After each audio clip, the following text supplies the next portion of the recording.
it's an important question. And earlier I mentioned some of the symptoms, and oftentimes those symptoms bring an individual to their primary care doctor, or they directly arrive in the otolaryngologist's office for an ear, nose, and throat exam.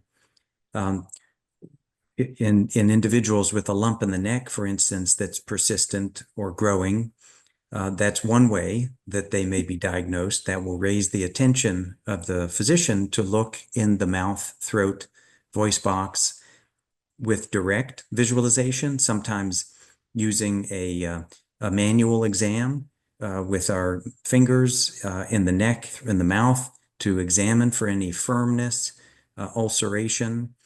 And then sometimes the doctor, the ear, nose, and throat doctor, uses a flexible telescope to look in the throat. This can be threaded through the nostril or the throat itself, the mouth, to get a better view and look down in the voice box and look for a mass that may be responsible for the difficulty swallowing. If there's a large mass, for instance, in the base of the tongue or in the voice box that is preventing the vocal cords from coming together to form a strong voice and lead to the hoarseness. Most times there is some sort of a symptom or a lump in the neck.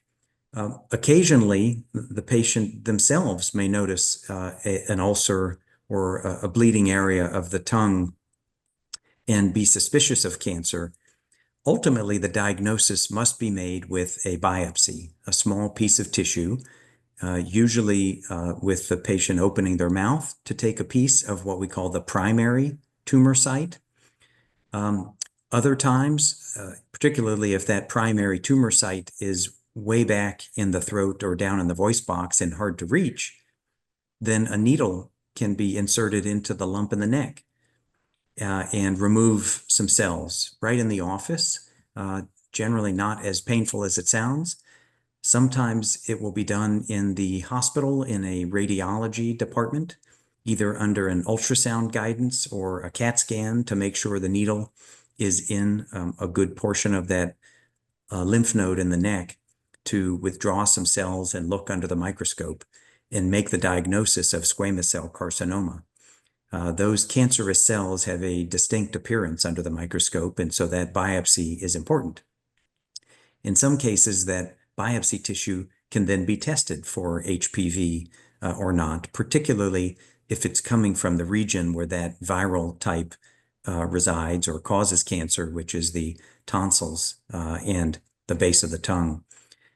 So the diagnosis can be made on clinical grounds, but it has to be confirmed with a biopsy. And sometimes if that is in a spot where the doctor cannot get to in the office, it requires a trip to the operating room for a brief period under anesthesia, asleep for 20 or 30 minutes, where a metal telescope would be used to get down to the voice box and a piece of tissue taken to make that diagnosis of squamous cell carcinoma and distinguish it from other benign causes of ulceration, for instance. So there's a series of events and a sequence that the doctor would take a patient through if there is an increasing risk or concern that this might be a squamous cell carcinoma.